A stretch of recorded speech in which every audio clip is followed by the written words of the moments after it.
Hi, I'm Linz. Welcome to Becoming Everwell, a channel where we talk about the ongoing journey of becoming. In today's life learning episode for Midlife You, we're talking about trusting signs.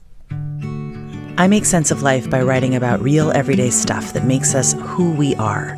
Some of these snapshots are fun, some are more serious.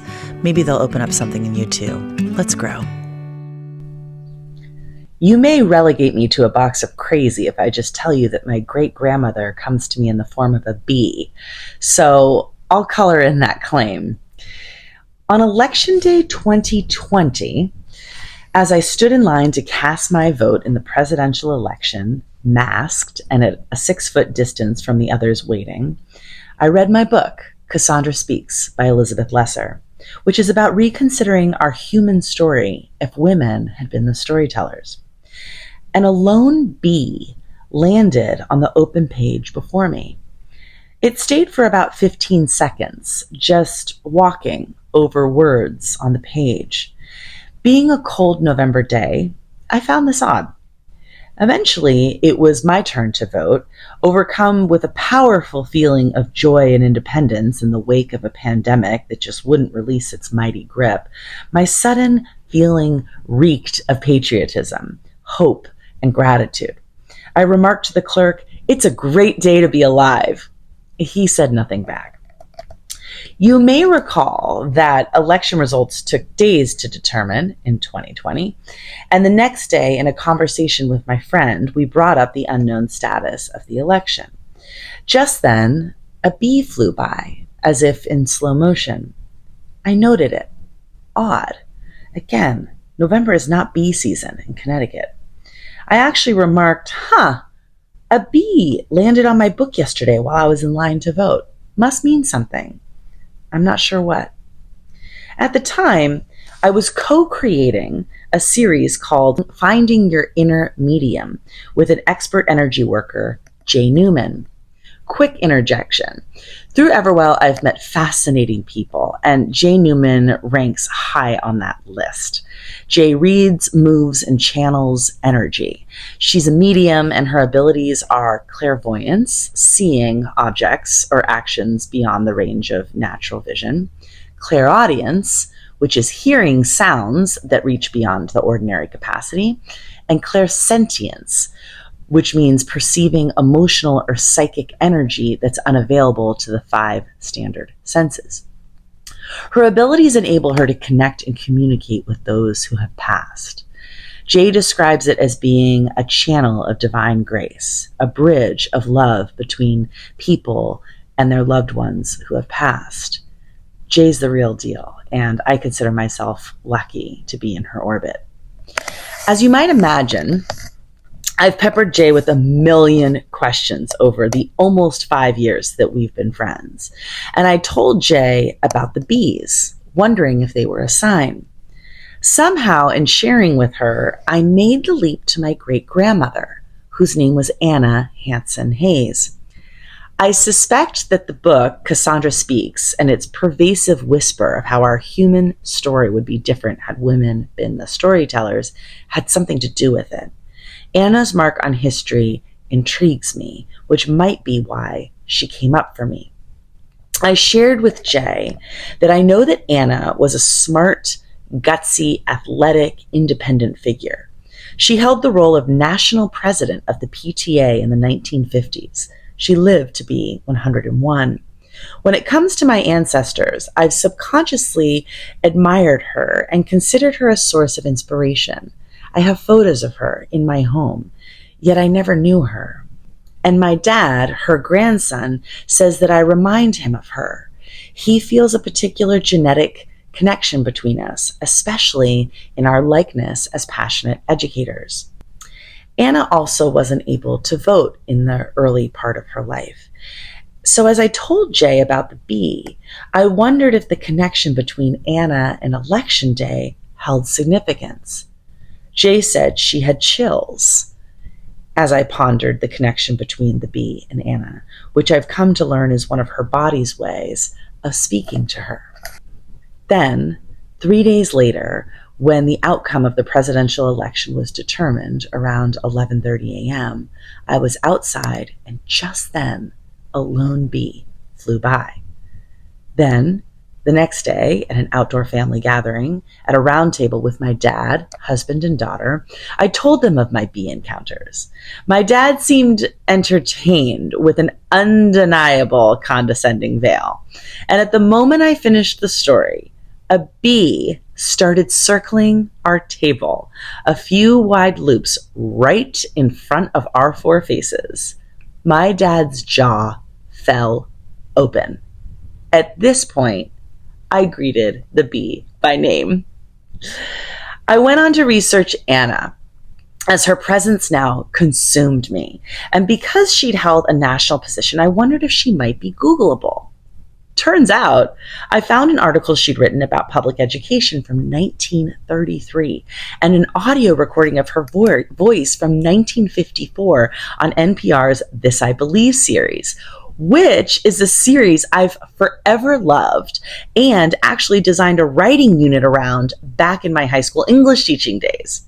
My dad didn't even know that this recording existed. I mean, can you imagine being my dad in his late 70s and hearing his grandmother's voice for the first time in 40 years? Not to mention a recording of her voice from when he was a child. Enamored by the whole chain of events, I posted about the bee. And like clockwork, moments later, a bee hung out with me on a nearby outdoor cushion. Finally, I had the thought to snap a photo. It's not much, but it means something to me. 5 bee sightings in a span of a few weeks, all at relevant moments. How could this not be a sign? But how could I be sure that it was my great-grandmother? And why was Anna connecting with me at all? I asked Jay.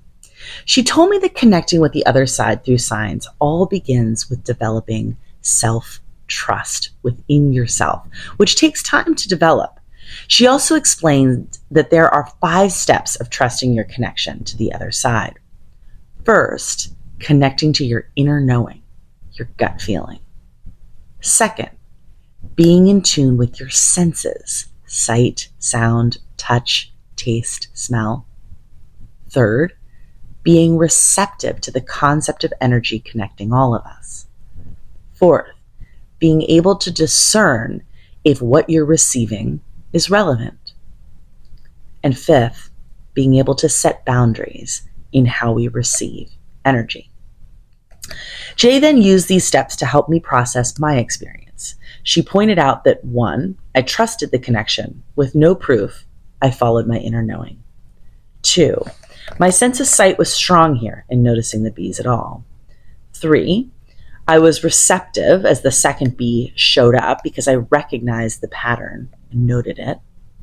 4, I paid attention to context, asked questions, and researched to discern relevancy.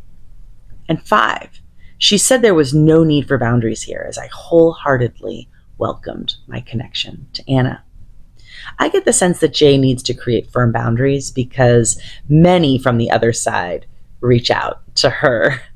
I guess these are challenges of mediums, and I'm not a medium.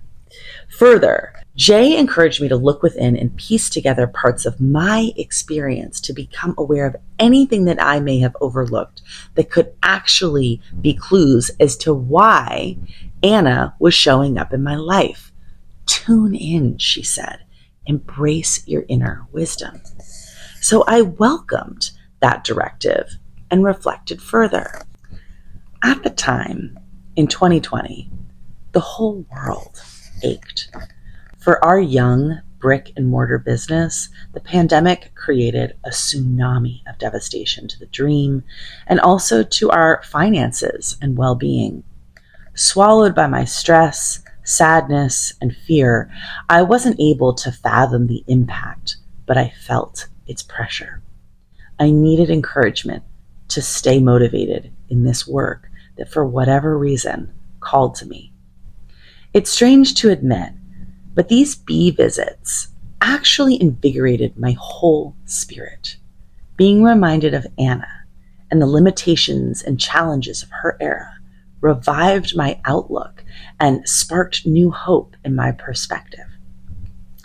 Also, I hadn't before acknowledged it, but I respect bees.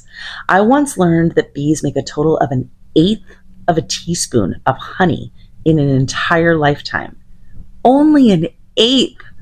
The collective efforts of a colony of about 600 bees visiting about 2 million flowers collaborate to produce enough money for that bear of honey in your pantry. I think of this every time I drizzle honey on my peanut butter banana toast breakfast. In one meal, I can easily down the life's work of 3 or 4 bees. What I find remarkable, though, about the bee is that it works hard to contribute to something much bigger than itself. In her This I Believe recording, Anna didn't speak of bees specifically, but she did say, and I quote, "I believe that every person alive has the power to do something, a little at least, to advance the world," end quote. And in my mind, that epitomizes the worker bee. So I can see why Anna would come to me as a bee, as if encouraging me to continue on the path of hard work. I felt her message at a time when I needed it. Your work, I felt her saying, is a valuable contribution. So there you have it. I believe that my great-grandmother Anna visits me as a bee. She continues to show up in moments that feel more relevant than coincidental, and I appreciate our connection. And maybe this piece will serve as a sign to you to listen to your inner wisdom, however it's speaking to you. I imagine that Anna would encourage us all to be ever mindful of our unique contributions that have the power to advance our shared world. Thanks for being here, my friend. All of your likes and your views and your shares, they mean the world to me. Please keep on doing it. And to learn more about all that I offer, go to lindsayhurdy.com. And if you're especially interested in my legacy work, click on Work with Lindsay, click on Legacy Work, and I'd love to connect with you further. Until next time. Be sure to like and subscribe and click that bell to get alerts for new posts. I'd be ever grateful.